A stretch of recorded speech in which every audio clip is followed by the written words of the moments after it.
Hey folks, welcome back to my channel. It's Brittany, your friendly plant loving internet stranger, back with another video.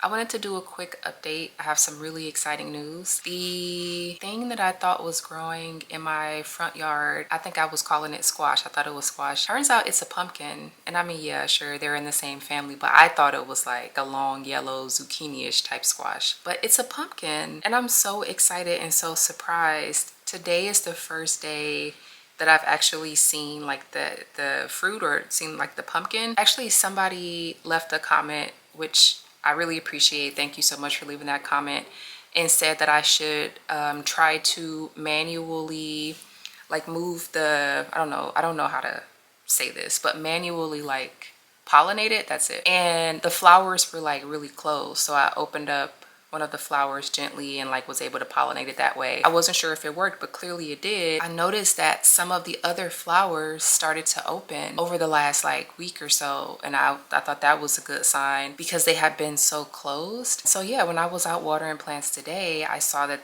there was a really gigantic yellow bloom on this plant and that there were bees flying around it, which is another good sign, because before the flowers were so tightly closed that the bees couldn't get to it, which is why I had to like open the flower and manually pollinate it. While I was out there getting my footage of the tiny little pumpkin, I was watching a bee like go in and collect pollen, so that was really exciting. I opened a couple of the other flowers, and when I opened them, I noticed that there was a ton of pollen inside, so I wanted the bees to be able to like get to them and pollinate the rest of the plants, because there are like maybe 3 or 4 pumpkin plants out front. And the reason they're there, right, so initially when I thought it was just a regular old yellow squash, I thought it came from a squirrel that had somehow found some squash seeds somewhere and buried them in my front yard, because in this section the only thing I have growing is daffodils and tulips.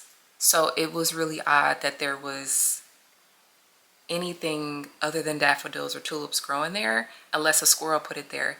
I totally forgot that last fall, I got some of those little miniature pumpkins from Trader Joe's. I never put them in the trash. Like, I set them out, and maybe I had like 3 of them. I put them out front for decoration, for the fall, for Halloween, and I totally forgot about them. And I left those pumpkins out there all year. I didn't take them up until probably this year, when I started like pruning the plants out front. And when I threw it in the trash, all that was left was like the stem of the pumpkin and like little strings that were holding it all together. So literally like a little pumpkin skeleton.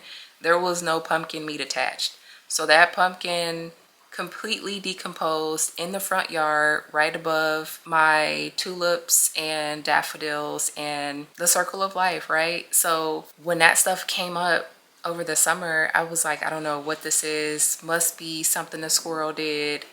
And I started to move it, but I was like, no, let me see what it is. Let me see like what type of vegetation it produces, because I knew it was going to be something I could eat. I just wanted to know if I was going to want to eat it or not. So yeah, I was not expecting a pumpkin, but it makes so much sense now. I totally forgot that I let that pumpkin just rot all year in the front yard, and now it's the gift that keeps on giving. So I'm really excited. I did put some gloves on and pushed it back a little bit, because if you're not familiar with like squash or gourds or pumpkins or whatever, how they grow, they're very prickly. Their stems are very prickly, so it's painful to just kind of touch them, and that's like their defense mechanism. But I did push it back a little bit onto like the grassy area, or not grass, but like where I have like mulch, because there was it was kind of hanging over the sidewalk, and I didn't want the mailman or anybody who's just kind of walking up my sidewalk to step on it. And I also didn't want it to be too visible to the squirrels. So as it gets bigger and grows, I may need to put like a little scarecrow in that area in some way. I have to think about how I'm gonna set it up there. Just something so that the squirrels know this is not for you. You know, it'll be my luck that just because I have something like a pumpkin growing, they'll try to mess with it. Although they also didn't mess with any of my pumpkins last year when I bought them, like what I thought were just decorative pumpkins. I mean, they're still pumpkins, right? But they're selling them as decorative pumpkins, and the squirrels didn't bother that. So maybe they don't care. I just wanted to share that quick update. I'm really, really excited about it. I also harvested my first 2 Roma tomatoes today, which is really exciting. And these like ripened on the vine, which I was a bit surprised about. And I had tomatoes on my grocery list for tomorrow. So I'm really happy to see these. And I see some other ones. I was trying to stake them up a couple of weeks ago. Of course, like the plant wasn't as heavy because it didn't have any tomatoes, like fully grown tomatoes. These are still relatively small Roma tomatoes, but they're my Roma tomatoes and I'm going to eat them.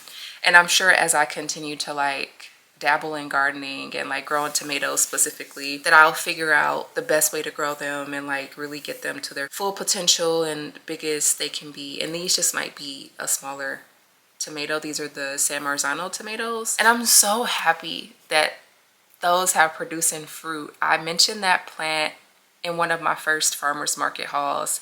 And initially I said I was going to try to grow it inside, and then once it warmed up and I saw that my cherry tomato plant came back, I was like, well, let me put the San Marzanos out here with it. They didn't seem to be growing like earlier in the summer when all of the other tomatoes were out. So I was a little worried. I didn't know if it was going to grow, but I figured that if I at least planted it, it would do its thing over the winter, and then hopefully next year it would come back, since that was literally what happened with the cherry tomato plant. Like I have not had cherry tomatoes since I planted that in like 2019 or 2020, and 2025 was when they decided to show their faces. So I was like, well, if San Marzano tomatoes don't grow this year, then at least I'll get them next year or maybe the year after or whatever. I started to see them a couple of weeks ago, which was a great sign. They were little, they were green, of course, and so today was the first time I had seen any color on that plant. Oh, this is what I was saying. They're heavy now because there's so many. There are so many growing on them, on the vines. And I have been watering them with banana water. I actually have some more banana water growing. My grandmother like waters all her plants with banana water now. So I'm like kind of taking that idea from her. But I used to just do some of my house plants, and now I'm starting to like branch out. I've started over the summer to branch out and water some of my outdoor plants with banana water. I have some cold weather greens growing, so like kale and something else, arugula maybe. I have like a little rectangular planter of leafy greens that I'm going to fertilize in a moment with banana water. I have never given those leafy greens any banana water, and I also have chives and dill. So those are going to be like my fall plants because the greens grow pretty well in the cool weather. And my tomatoes, I can tell cherry tomatoes are starting to die back. Roma tomatoes, like I said, they have a ton of fruit on the vine right now. So many tomatoes. I think in the next week or two, I will probably have been able to harvest all of those. I don't want to pull them prematurely. Sure, I could do green tomatoes, fried green tomatoes, but they're so small. I want to actually be able to eat them as like red tomatoes, and I know they'll ripen if I leave them on the counter and put them in the window, but I want to ripen them on the vine, and I can like go outside easy enough on a daily basis to pull the ones that are red, so that shouldn't be an issue. But yeah, I just wanted to share this quick update. I'm really excited. I cannot wait to eat this tomato tomorrow. I'm gonna do like a little caprese situation with like some mozzarella and basil, which I also harvested today, and toss it with like a light dressing that I'll make with some of my herbs. So really looking forward to that. I'll show you all what that looks like probably in another video.